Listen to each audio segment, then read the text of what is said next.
The Western African country of Mali is facing one of its most serious security crises in years.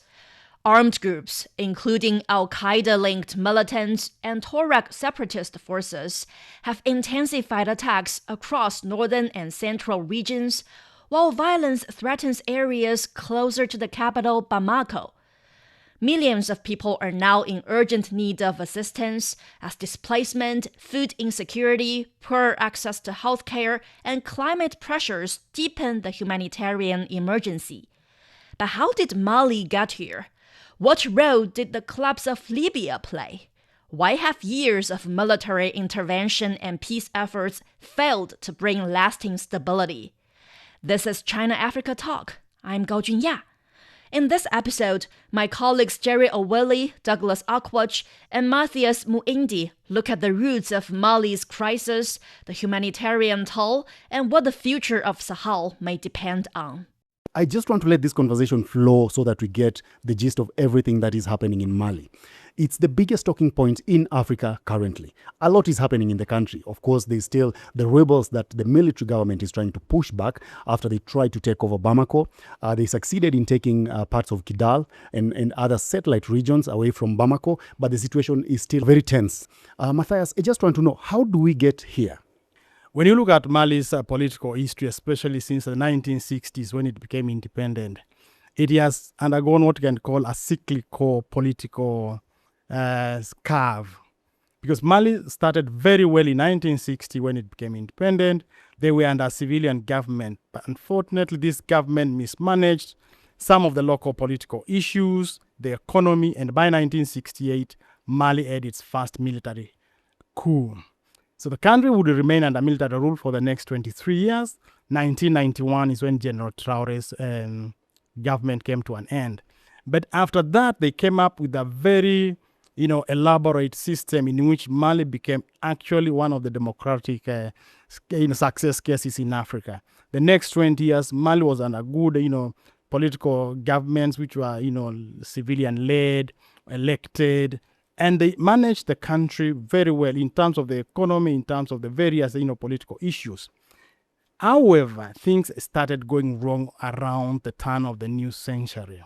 There are, questions about governance, there's mismanagement of tensions with the Tuareg, sentiment of autonomy in the north, finally led to, an outbreak of armed conflict.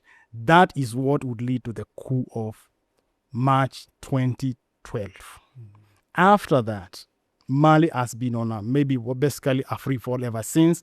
And that's why we are in a situation whereby we are not just concerned about the end of conflict in Mali, but actually the stability of the country itself and the wider West Africa.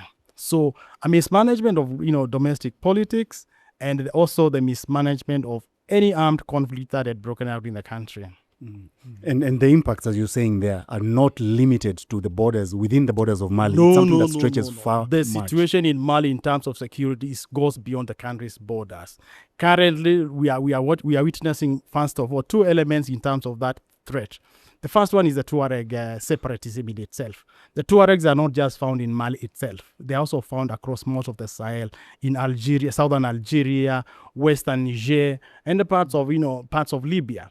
So if the Tuaregs were to suddenly in Mali say we are going to have an independent state, that is something which is going to destabilize countries beyond Mali.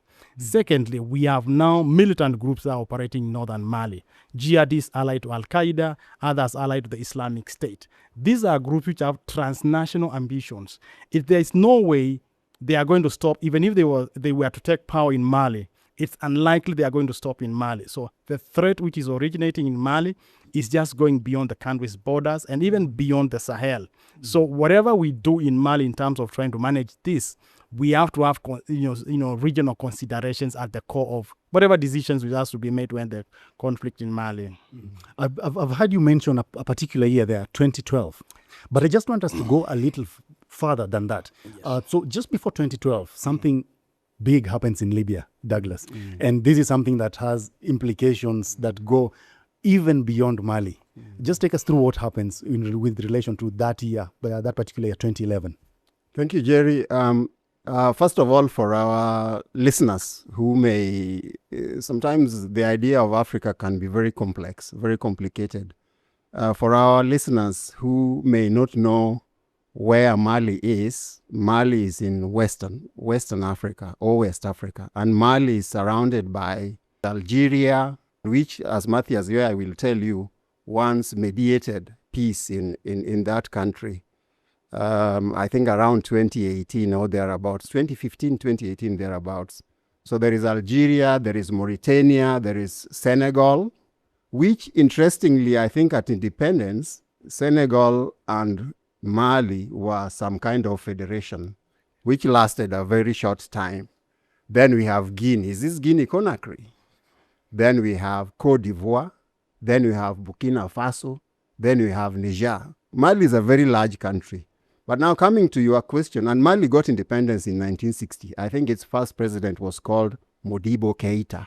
Now coming to your question about what happened in 2011, I think this is where now the United States under Barack Obama gets accused of the events that led to the fall of Muammar Gaddafi, so-called Arab Spring earlier on, and the events that led to the fall of Muammar Gaddafi, and the U.S. involvement actually.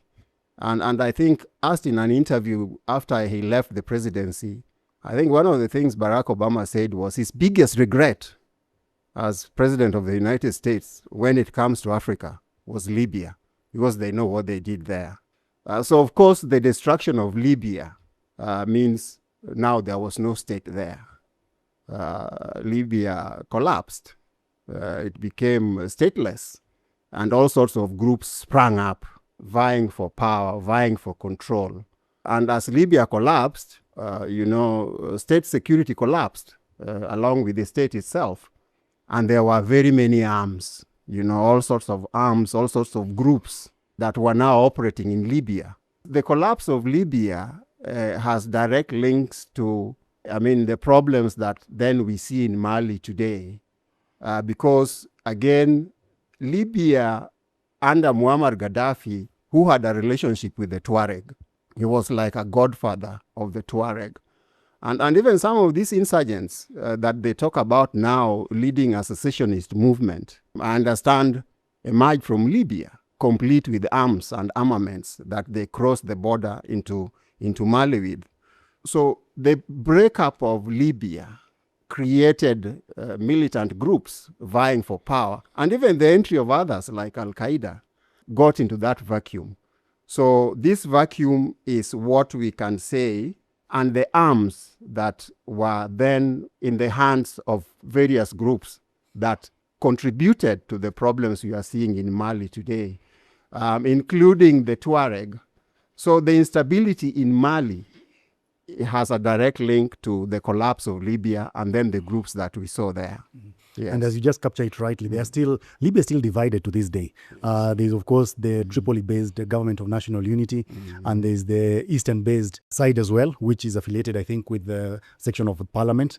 And to this day, they have never really found lasting peace. It's something that majority of the international players and some of the stakeholders in Northern Africa have really been trying to push for.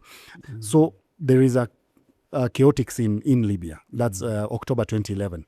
And then now something big as well happens in 2012 in Mali now. And I think since 2012, as you're mentioning, it's been sort of a downhill trajectory for this country. So can we blame just the chaos in Libya, or are there other players that might also have been implicated here? One of the things, actually, Douglas has captured it well, the collapse of the Libyan state following the military activity by NATO, led by the US and France especially. There is also a wider Western reason why the instability in Libya and the Sahel would erupt. It is a decade or two before the Libyan conflict erupted. Western countries, especially led by America, had recruited a lot of foreign fighters to go and fight in Afghanistan.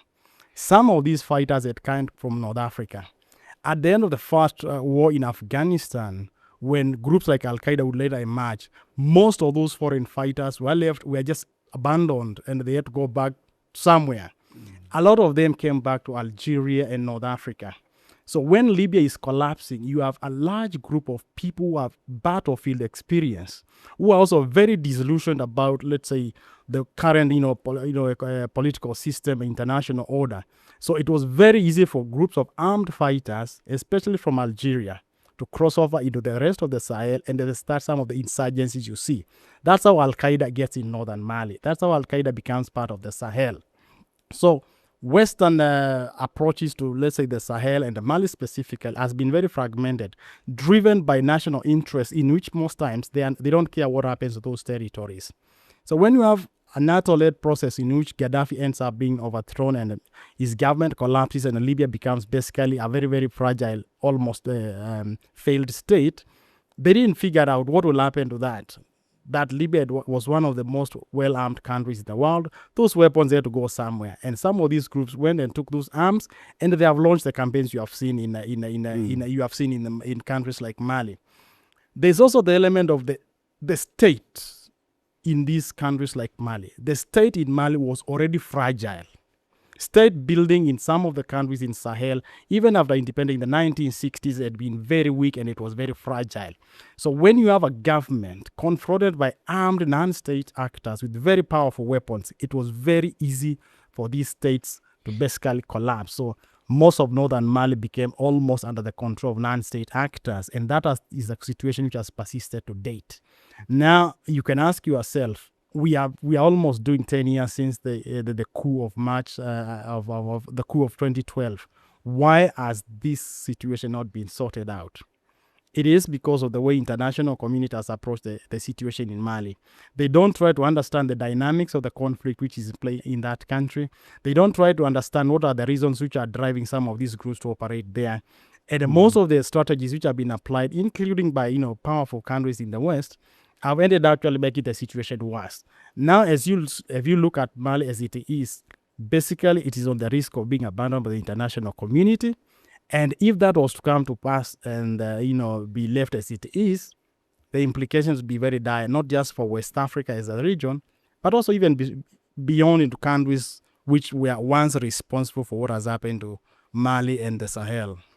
There's a question I still want us to tackle here. So these groups come into Mali from the larger Northern Africa region. And as you capture, there are people who already have battlefield experience. Yes. These are people who have probably lived years and years on the front lines. Yes. They don't know any other lifestyle. Yes. They're comfortable on the front lines. And so why do they pick Mali, one? And two, what is the reasoning that pushes them to now get into Mali and start engaging now the administration that was there at the time? If you look at northern Mali, where the Tuaregs, that's their Tuareg heartland. For the most part of independent Mali's history, the Tuaregs always felt they were marginalized. So there was always the existence of a sentiment of marginalization by the government in Mali. So in that kind of a political and a social setup, you'll find a wide pool of people who are willing to take up an armed campaign against the state. The second thing is that you realize that after the end of the Algerian civil war in the late 90s, a large group of well-armed and well-trained people had been pushed out of Algeria's national territory. Most of them ended up in northern Mali. So you got people, especially of Tuareg extraction, who had fought, in campaigns in Afghanistan. They have come back to Algeria. They have been kicked out with their government. They have been pushed in northern Mali. So you realize two sentiments come about here. One, Tuareg separatist sentiment is already present. And then you have militant groups who have a very radical interpretation of Islam. They suddenly also join that lot. Suddenly Mali is confronted not just by the traditional complaints by Tuaregs of marginalization, but now you are dealing with transnational jihadist movements which do not recognize Western institutions which were already in place in Mali. So suddenly Mali has to fight on two fronts, and the situation in the capital itself was not very good in terms of the military strategy. So they mishandled that conflict. In 2012, they invited the French, who saved the government, but they actually sowed the seeds of what is happening at the moment. And Douglas, there's also another question here that now is emerging, because of course there have been multiple military interventions that have been, launched with the sole aim of crushing these groups that have, as Matthias gives us that history very clearly, have been operating for all that while in Mali. None of these interventions have been successful. Some operations are actually still underway even now as we speak. But why do these mainstream efforts fail to make the impact that is desired for them?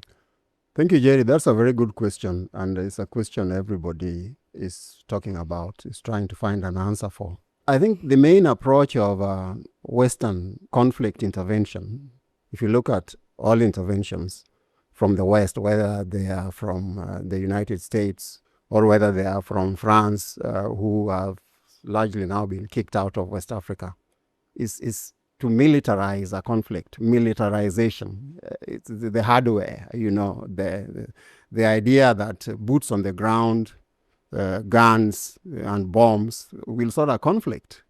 I think they ignore the larger causes, the root causes of these conflicts. That is why largely, if you look at the French intervention in West Africa, the so-called Operation Sahel and Barkhane, why they failed is the total militarization, the military approach to conflict resolution. It doesn't work. And of course, the idea that all the players, all the actors in the conflict are branded as armed groups, terrorists, in complete, they completely ignore the grievances some of these groups may be holding. So I think this has been the key weakness of these international interventions in Mali. Now, when you talk specifically about the UN, and Matthias here may elaborate further on that, I think the UN missions, like the one that was in Mali, has a mandate which is clearly spelled out under UN guidelines on when you deploy UN forces, are they peacekeeping or are they, what is the other term they use for them? Offensive. Yes. So these peacekeeping missions are not peace enforcement, means they don't have the power to enforce. And sometimes this limits their mandate. And I think this is one of the reasons UN mandates in many African conflicts have not succeeded. So I think the idea that you militarize, the idea that you bring in the United Nations peacekeeping missions with limited mandates, the idea that you ignore local grievances, the idea that you brand everybody a jihadist, a terrorist, a militant, without actually trying to determine the cause of these conflicts, have largely played a part in undermining the interventions we have seen in Mali. And of course, I think also to a larger extent, if you look at the wider theater of the conflict, there are also geopolitical interests. France in particular had an interest in who leads Mali or who leads other former Francophone West African countries. And these interests sometimes clash with the general interest of the public, that sometimes it leads into what we call, imposing leadership on the local populace.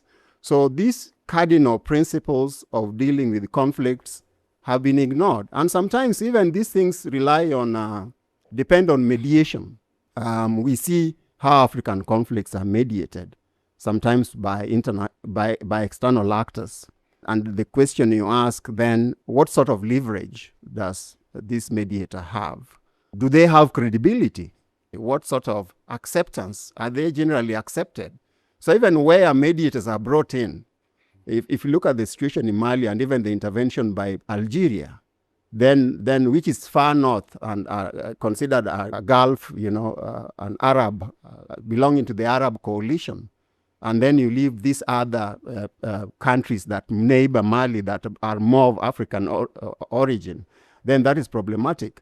Then the tension again also between Mali and the regional bloc, ECOWAS, also did not help the situation very much. So you look at the intervention in terms of its militarization, the interventions in terms of how they ignore the local grievances, the interventions in terms of how they brand everybody, a rebel, a traitor, a terrorist, and even the UN mandates in terms of the limited, authority they have in dealing with these conflicts. So we have conflicts that have a continuous cycle in this part of Africa. And to this day, Matthias, many analysts describe the Sahel as one of the world's fastest growing centers of extremist violence.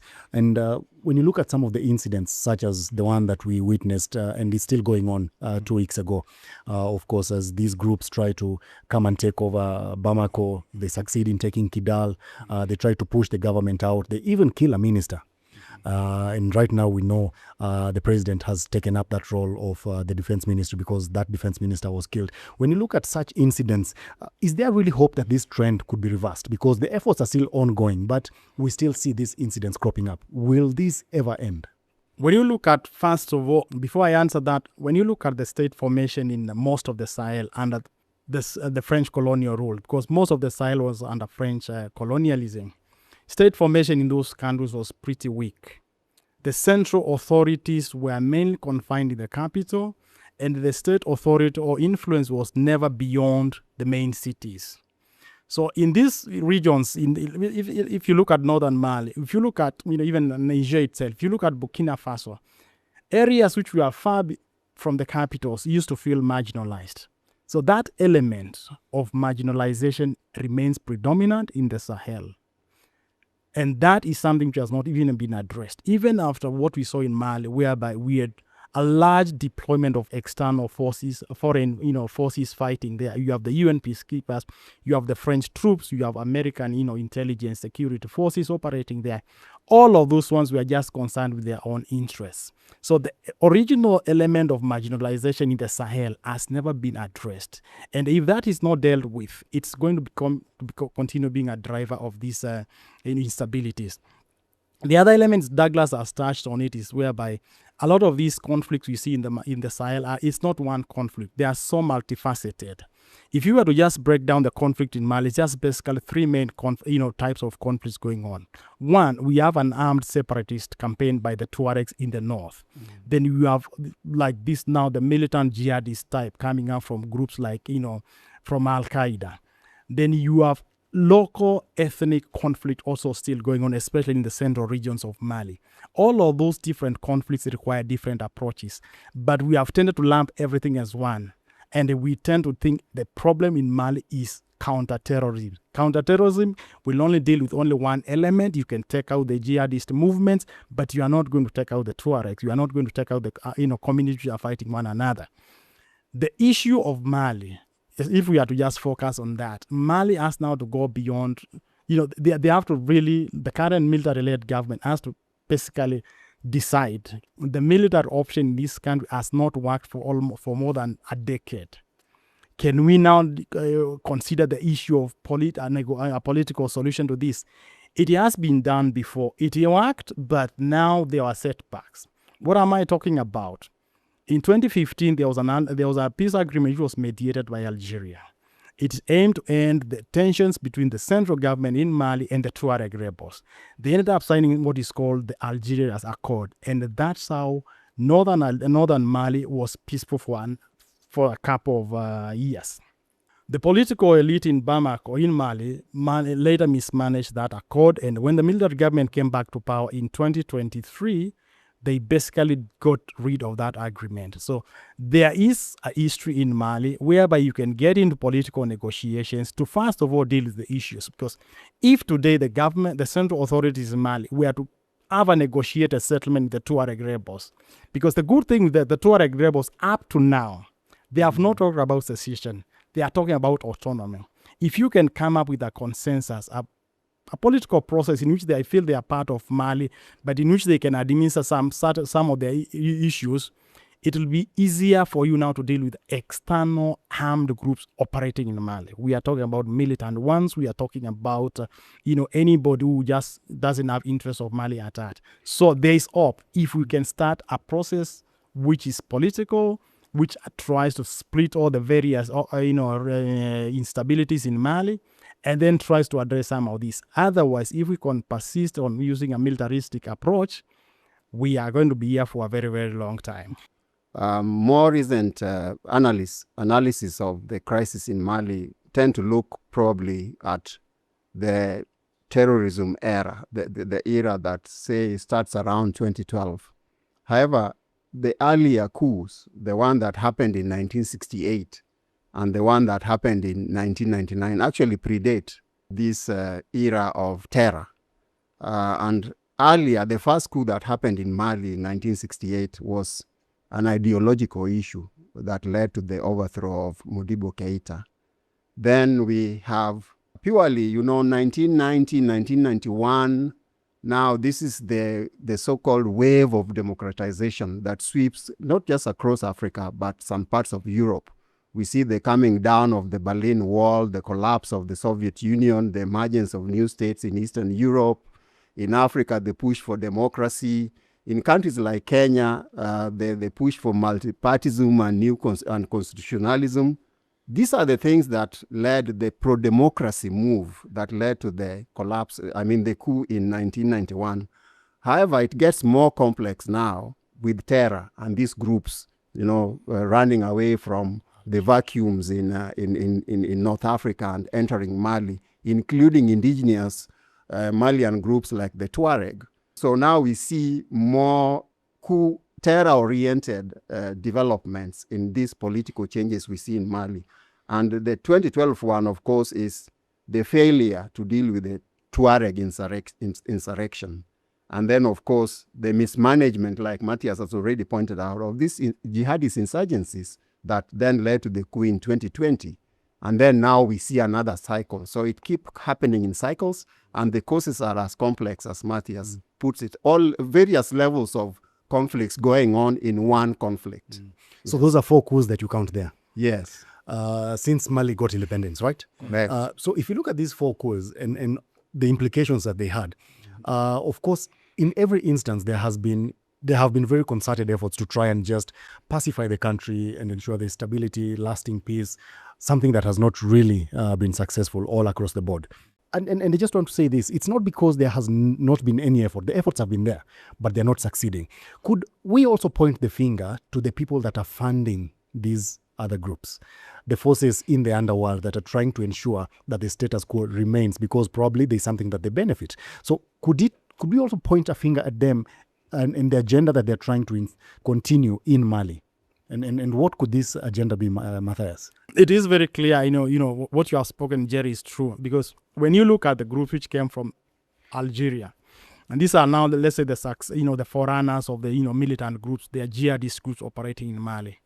For them, some of them felt embittered. They thought they'd been mistreated by having volunteered, went and fight in Afghanistan for Western interests. They come back, their own governments don't want them. So there's that element, lingering sentiment of betrayal and mistreatment. Those are groups which are not going to make compromises, with the processes, to end the conflicts in Mali anytime soon. Those are also groups which are also fueled by wider global interest to fight the West, to fight other people who don't follow their ideology. So most of those groups are not going to enter into any political processes to negotiate with you. And of course, like when we talked about the collapse of the state in Libya, it allowed other groups to start operating. These are criminal groups which operate in the Sahel. The people who traffic weapons, the people who traffic, who engage in illegal migration, they traffic all manner, even narcotics coming from Latin America. So these are groups which are not interested in a stable Mali. These are groups which are not interested in political processes to end that. So there are people whose full-time job is to make sure this instability crosses. Because you can ask yourself, Mali has been unstable for almost 15 years, but it has not disintegrated into a failed state. So these groups, whether they operate in northern Mali, whether they operate in the central regions, they make sure the territories they operate are stable to enable them to conduct whatever businesses they are engaged in. So even if a political process was to be started to try to stabilize Mali, you are still going to face very, very serious challenges. And the other element you also have to ask yourself is, like Douglas pointed out, the number of coups that have taken place. We have had a wave of coups in West Africa in the last 5 years. Why is it that there was that wave of coups, and why these coups have not ended up solving the problems they promised to solve? You look at some of the people who have taken power in some of those countries, instead of addressing the core political or even security issues that brought them to power in the first place, they have ended up doing some, employing some policies that have actually made the situation worse. For example, in Mali, the government might be trying on a military front to fight its enemies, but it has also isolated a very large part of the Malian society by limiting political expression in the country. They have, banned political parties in the country. They have imposed restrictions on private media. They have imposed restrictions on civil society. So you realize people might want a secure Mali, but they are also realizing they are also being, their freedom of whatever expression they had is also being contained. So that has not done the military government in Mali any favors. And also, when you get into arrangements of having external security partners, you also need to ask yourself, what is it that these external security partners want? Mali traded off it, sent out the French out. It has engaged with other external security players, but that has not translated into a better security arrangement. So a lot of the security, partnerships, some of these governments are also entering the external players, might not be meeting Mali's current security needs. So we need to have a process whereby to recognize that even if we are pushing for a political process, we need to recognize the fact that there are some people who do not want Mali to be stable for other reasons, which I've elaborated earlier. Yeah, Jerry, I think there are three things Matthias is saying there in terms of international interventions. Of course, he has spoken very well. You asked about resources, money, and who's benefiting and who's giving the money. Of course, we know there are benefits to human traffickers, drug dealers, weapons manufacturers. Conflict is business for people who make weapons manufacturers. But in terms of the groups that have operated in Mali, in terms of the search for peace, we have the Western approach, which didn't entertain dialogue. That is why every time you have a conversation about, but what about peace? Who's talking to who? Who's sitting around the table with who? You find very little information about that, because Western approach, the Western interventionist approach in Mali did not encourage dialogue. And of course, we know what in the end happened. It fueled anti-colonial sentiment. The French being kicked out, the Americans, we don't want foreigners here. Then, of course, the alternative approach, which have now brought in other players. Of course, there are many reports of abuses, going on in Mali at the moment. And this has triggered, local resentment. Then the third one, of course, is the fragmented military forces that we see everywhere. There's a battalion here, there is another one here, there is another one there, each one of them with its own mandate and sphere of operation. So these things have created smaller spheres of operations in one country. We want to expand on that. The humanitarian impact, it's massive. Of the continued conflict and wars that have been happening in Mali, different groups trying to battle different groups, probably the administration in the country. And so if you look at some of the figures that the UN is providing, there is a severe humanitarian crisis in Mali. And the UN says 6.4 million, that's nearly 30% of the population, is in urgent need of assistance. And this is this year, as you're speaking right now, mid-2026. And this is due to intensified fighting, insecurity, and this now is also compounded by climate shocks, because remember, Mali as well largely lies in a region that is really not favored by the climate. And so the UN also says that more than 378,000 people are internally displaced, where violence continues to dodge them. And of course, there is widespread civilian casualties. Aid has been cut off. And remember, there have been international aid, especially from the US, has been reduced by the Trump administration. So there is a lot of struggle when you look at even response to the humanitarian impact. But now, whenever we see some of these things still going on, like the conflict that's going on now, with these rebels that have taken the town of Kidal, it only serves to probably cause more alarm, I would imagine, not just to Mali, but also to the international players who have been working to ensure that the civilians in Mali are protected and they can enjoy their lives in peace. And when you look at now the situation as it is, Matthias, and the figures that the UN is giving, shouldn't it then bother even more people, whether it's, regional blocs, whether it's continental bodies, the AU, the ECOWAS, such people, to try and bring in more efforts into, trying to solve the crisis in Mali? Absolutely. The figures you have just elaborated there, Jerry, are just, shocking. When you look at the way the international communities are, we are in a very, tragic situation, the way our international communities are approaching humanitarian situations in Africa. If you look at some of these reports, they just talk about the Sahel. There's no country called the Sahel. There are countries which are falling in the Sahel region, but they'll just group you with Sahel. So anybody in Senegal is as in the Sahel as in somebody in Mali. So you realize there's the element of, forgetfulness in terms of how bad the situation in Mali is. And when you look at what we have just discussed earlier in terms of the drivers of this conflict are so many, you need to seek to address one of them. You might currently be focusing on, doing counterterrorism operations, and you finish that part of the element. But Mali is also experienced conflict related to climate change. Mm-hmm. When you look at where the North meets the South, the conflicts which I had mentioned earlier of, communal conflict, some of them are driven by the fight over land, the issue, fight over water, fight over any other natural resources. That is another, driver of, of a humanitarian crisis. So you can have armed conflict, whether it's by Tuaregs or whether it's by jihadist groups, but which is also, generate a large part of those people who are being displaced. Then you also have people who are, related with because of climatic reasons. Mali is a landlocked country, very rich in natural resources, but in terms of economic growth, it's not one of the richest, even in Africa. No, so you find poverty levels are very, very high, and economic hardships are very prevalent. So when you have armed conflict, it is now driving socioeconomic, tensions, and so it becomes very easier for some of these armed groups to have a wider pool of people who they can recruit from, whether it's for the jihadist cause or whether it's for the Tuaregs cause. Mali's kind of volatile relationship with some of the neighboring countries has also not helped the situation. The reason is that many, many decades ago, they were what we call the richer countries in the western part of Africa. Countries like Ivory Coast, countries like the coastal countries like Ivory Coast, countries like Ghana, and countries like, Benin. So a lot of people from the Sahelian states deeper in the Sahel, whether it's Mali, Burkina Faso, Niger, used to go and get get employment opportunities in those countries. But because of tensions between the deeper Sahelian states of Mali, Niger, and Burkina Faso with the rest of the West Africa, a lot of those job opportunities have also dried up.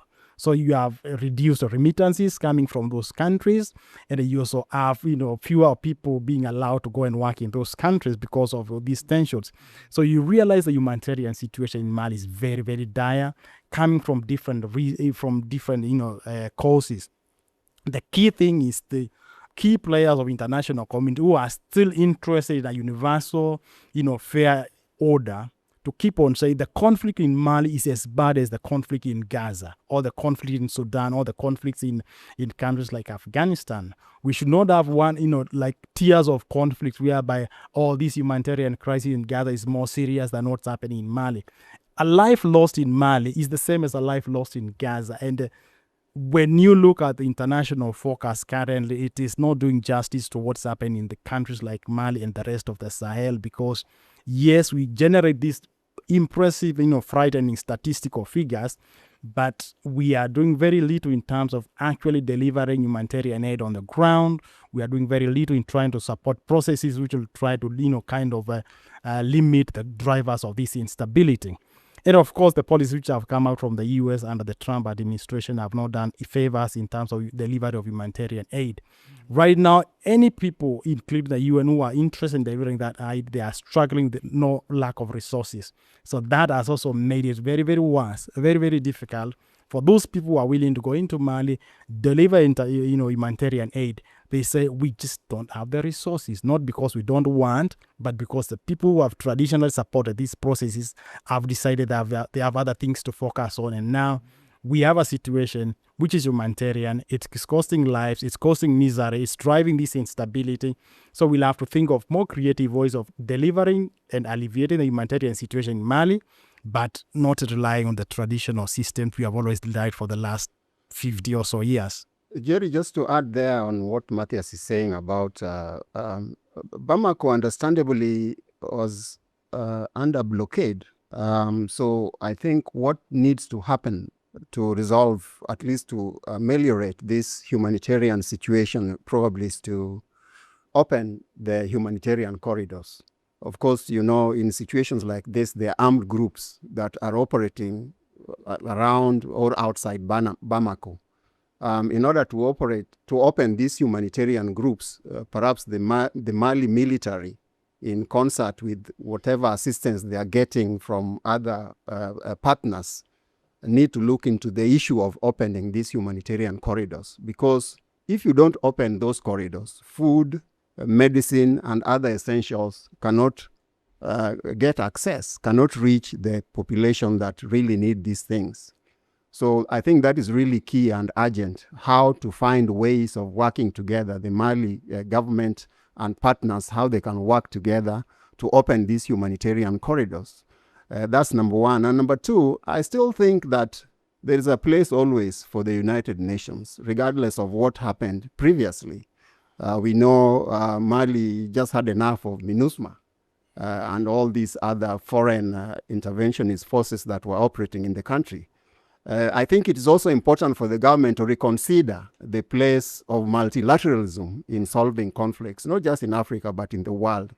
Therefore, I think this is an opportunity for the Mali government to reconsider, having minimal return of some agencies like the UNHCR, the refugee agency, these agencies that deal with humanitarian crisis, to come back and operate in Mali to alleviate the situation.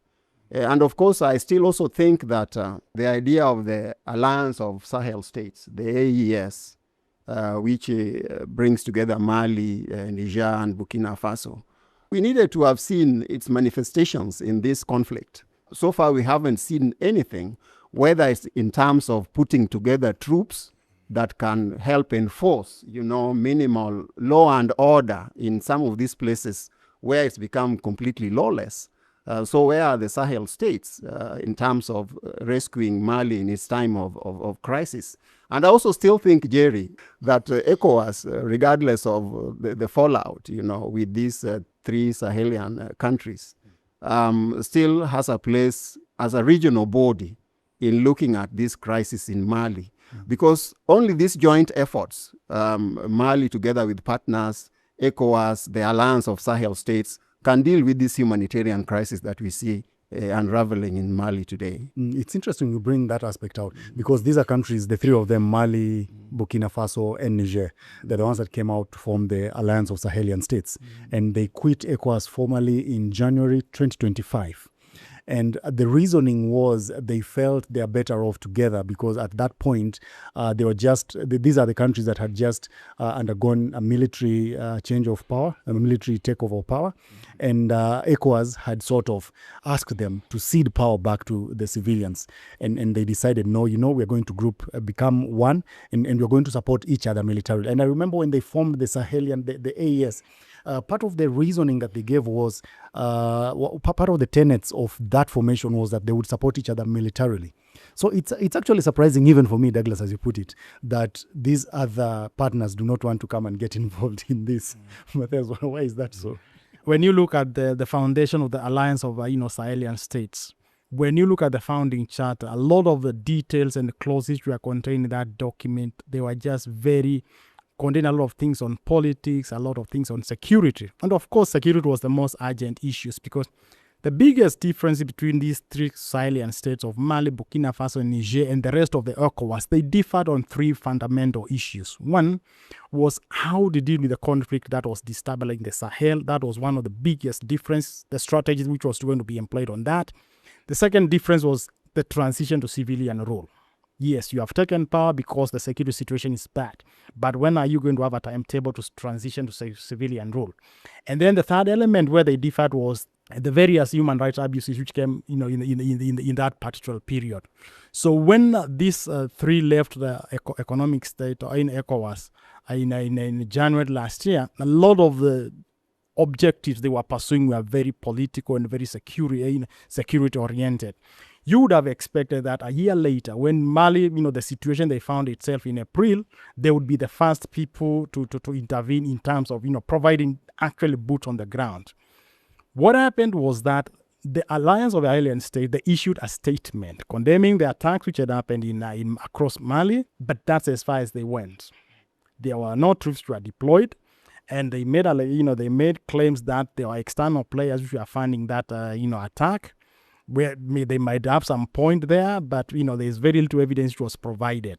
So you realize the Alliance of States had been founded on very strong political and security reasons. But when the biggest challenge came, I can say their performance was not all that very encouraging. The other element I would also discuss is, before I continue, is the element of humanitarian. It was that the three countries, Mali, Burkina Faso, and Niger, and Mali, they are all landlocked countries. Any delivery of humanitarian aid in those countries has to go through ECOWAS states. Most of them are the coastal states. So the government in Mali will have to make serious reconsideration, because if people in the international community decide we are going to deliver aid to you, it has to arrive at a port in a country maybe you have not very good relationships with. So the alliance of the events in Mali, tragic as they were on April 25th, tragic as they were, they offer an opportunity for the Alliance of Sahel states and ECOWAS to look at what type of relationship are we going to have. Mali and the Burkina Faso and Niger might not want to go back to ECOWAS at the moment, but they'll realize that ECOWAS has a very key role to play here in terms of dealing with the humanitarian issues we are having here, provide us economic opportunities, among other things. But at the same time, the Sahelian state will also, ECOWAS also recognize these are independent states. They have the right to make sovereign decisions on which bloc they should align themselves with. Are there issues we need to respect about Mali, Burkina Faso, and Niger? But what I can say is that the attacks of 25th of April is an opportunity now for ECOWAS and Alliance of Sahel states to sit down and say, can we work up on something which can benefit the populations which govern these areas? Because otherwise, the current situation is untenable. ECOWAS issued a very strong statement condemning the attacks in Mali, but that's as far as they went. Some ECOWAS states are in a position where they can even provide humanitarian assistance to Mali, but because of the tensions we have at the moment, they are like, no, we cannot do that because we don't have a framework in which some of these ones can be done. So the issue of alliance state is it has now to rise up from what has happened and to prove to its critics that they can actually go beyond very, grandiose statements, very impressive, policy documents, because the reality is that people are dying and the situation in the Sahel is not getting any better. Though sadly, was it, I think in March, there was a forum that was held somewhere in West Africa, and the Sahelian states were very adamant. They're looking forward. They're not trying to get back into ECOWAS, even though ECOWAS was trying to tell them, you know what, you guys always have space here. It is true. But when you look at one of the things which should be a wake-up call, even for the members of the Alliance of Sahelian State and also even the members of ECOWAS, is that who perpetrated the attack in Mali on 25th of April? It was a combination of two very distinct groups, which ideologically are not the best of partners. You have separatist groups and you have transnational groups, militant groups. That tells you a lot that if you don't make concessions, the very, very many groups which you are opposed to you, they might unite and you might be the loser. So right now, the Mali government is suddenly being confronted by an alliance made by militant groups and separatists. That's not a very, weak force. I have seen, reports indicating that some exiled Malian groups are even willing to talk to Al-Qaeda types of groups with one sole purpose. We get the government in Mali out of power. That's not a situation not so many people would want to have. So if there is that kind of hardline position maintained by governments which rule some of these countries in the Sahel, especially in Mali, it is not going to make it easier for people to come up with a solution. And in most times, even if you refuse to negotiate with somebody, you need to provide a solution. The solution you have provided so far, the military-led approach, has so far not worked. And your opponents are getting, the numbers is getting larger. They are uniting against you.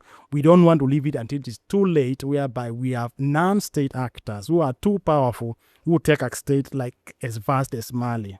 So AIS countries like Mali, Burkina Faso, and Niger, time is still on their side, in which they have to decide to reconsider some of the hardline positions they have maintained so far.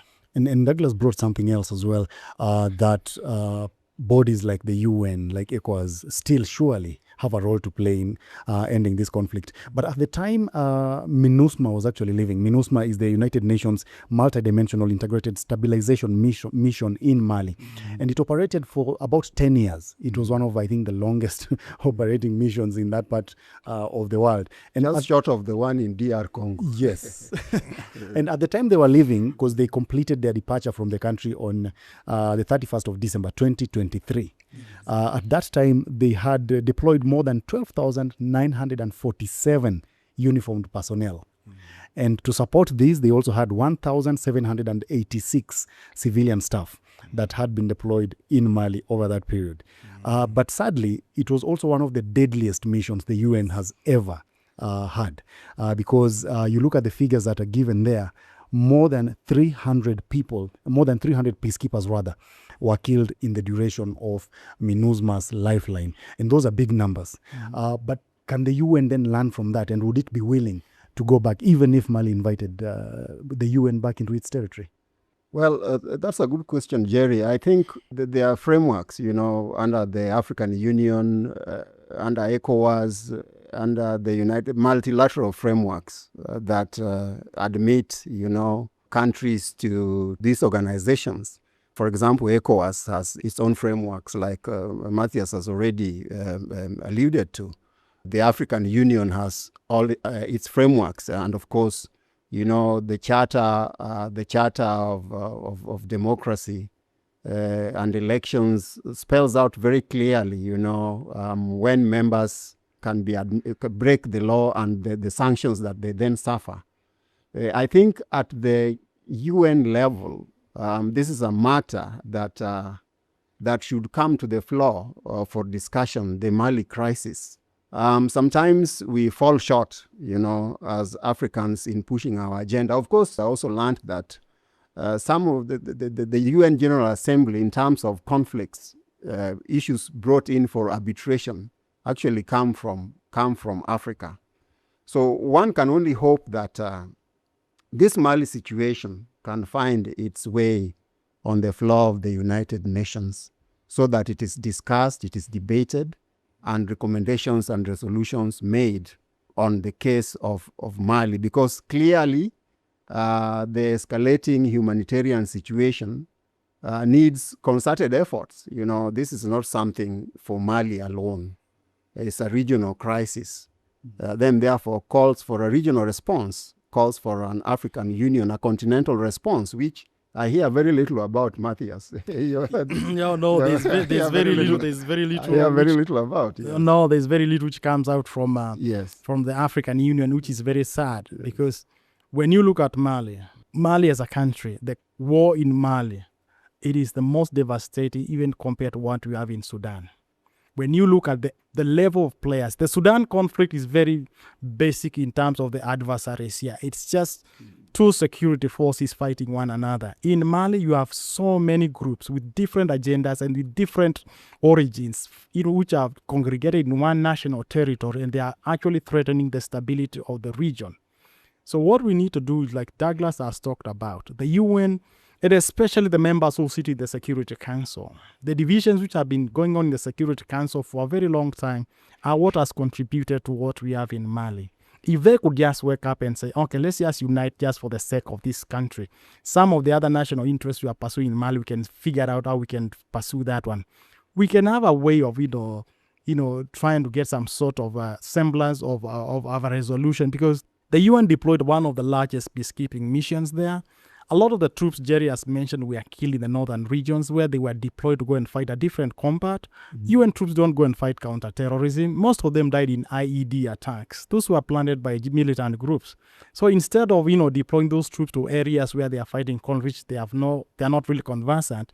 Those troops should have been used to maybe pacify areas where they're just the usual armed conflicts, whether it's communal, whether it's just political violence. And then you can also use the same troops for, nation building. So the international community should not give up on Mali. They should actually look at where we have gone wrong.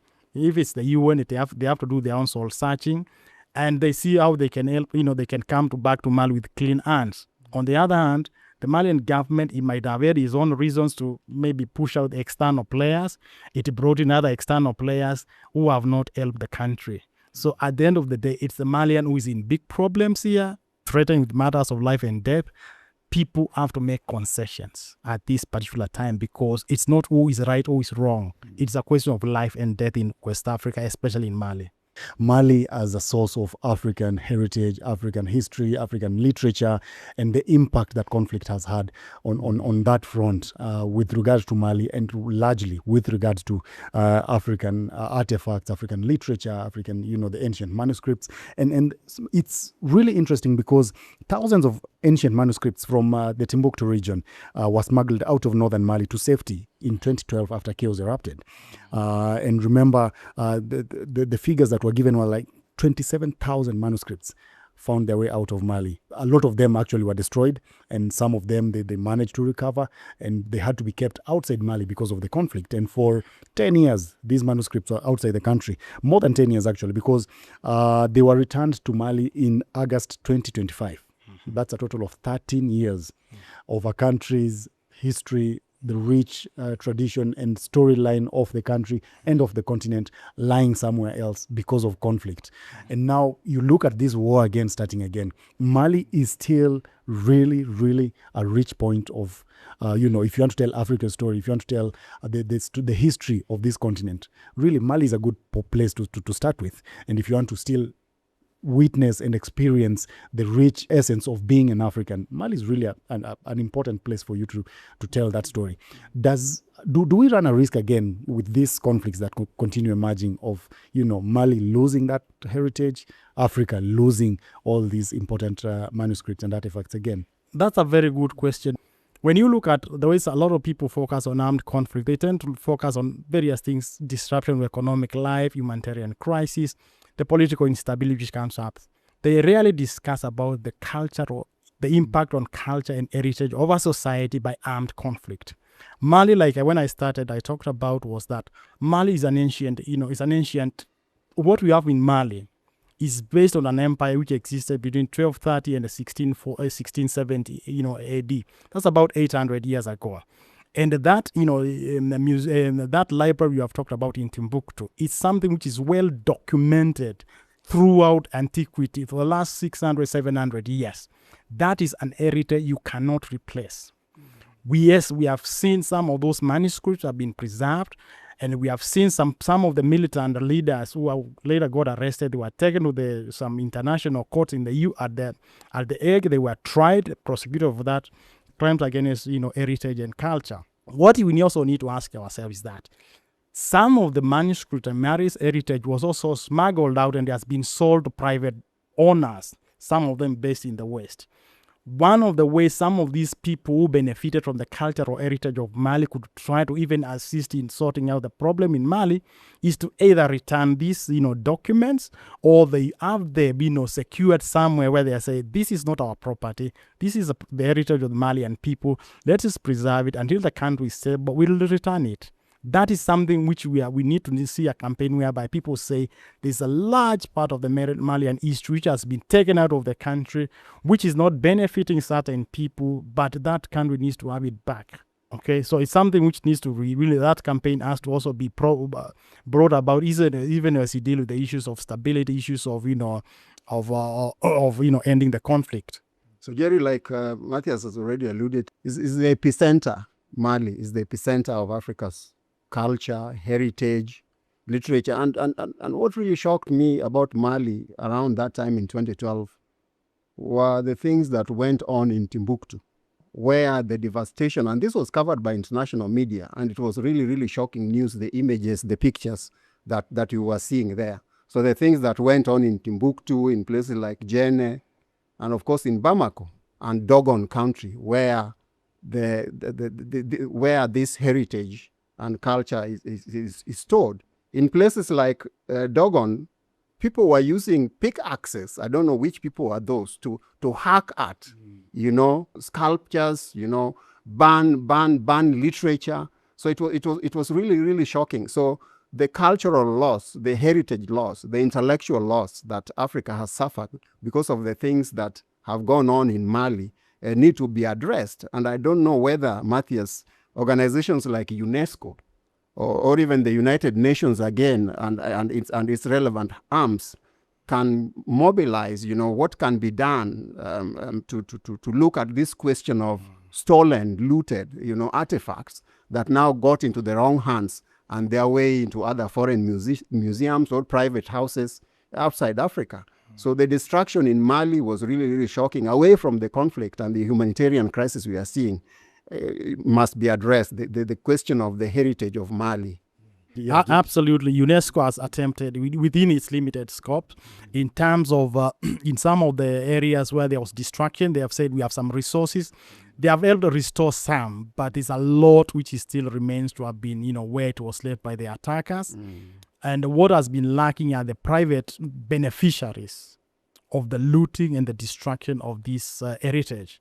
Like you mentioned, there are museums, there are private collectors, there are all manner of traders in some of these cultural resources who are benefited, but they remain silent at the moment. So even as UNESCO tries to rehabilitate some sites in Mali, some of those people should either be held to accountable by their national governments or by any other transnational institutions that try to deal with issues of, cultural expropriation. By the way, Matthias, just as you are concluding there, this year, I think, 2026 to 2030, is it 2026 to 2030, the African Union year of reparations? Yes. Where we have addressed issues like the transatlantic slave trade brought before the United Nations very successfully by Ghana.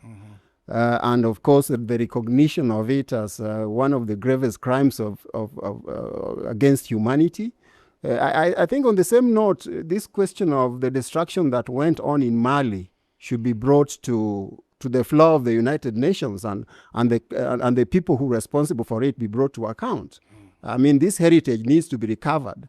This long program we have of almost 10 years of dealing with Africa's identity, Africa's past, the things that make us African, that are no longer here, that are in other places. I think this is an important time that these issues should also be addressed. Absolutely. Like we said, it's one of those campaigns whereby we want to deal with the most urgent issues, whether it's stabilizing the country, whether it's ending the humanitarian crisis. But we should not forget, Mali had a very, very proud history which went to thousands of years.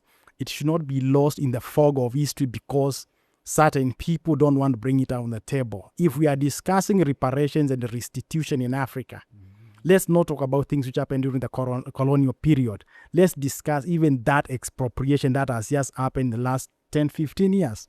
We are talking about Mali. We have talked about Sudan. I'm sure other armed conflict in Africa, we have similar stories. That's an aspect of conflict resolution that needs to also to be addressed. Very well, very well. So finally, as we wrap up, I just want to ask one question to both of you.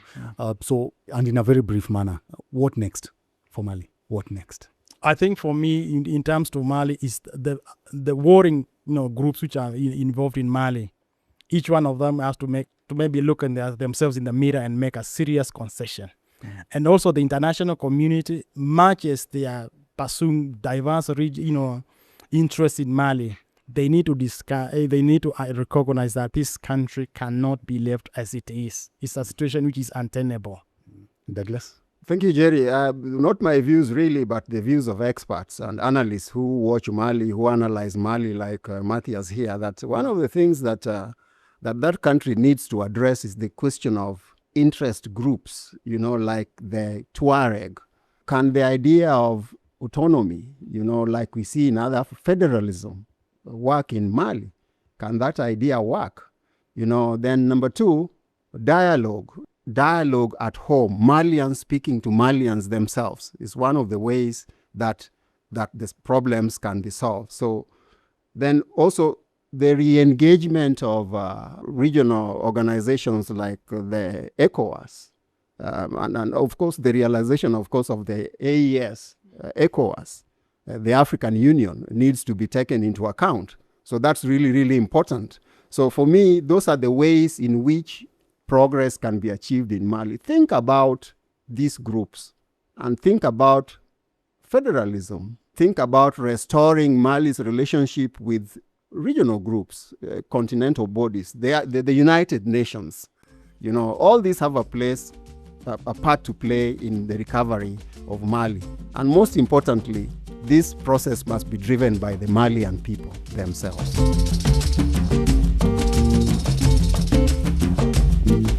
Mali's crisis is not only a security challenge, it is a political, humanitarian, and regional crisis.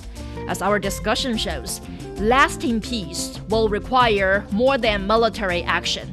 It will need dialogue among Malians and renewed regional and international engagement. You can find more of the discussions on Spotify and YouTube. Just search Talk Africa Plus. That's it for this edition of China Africa Talk. I'm Gao Junya. Thank you for listening. Bye for now.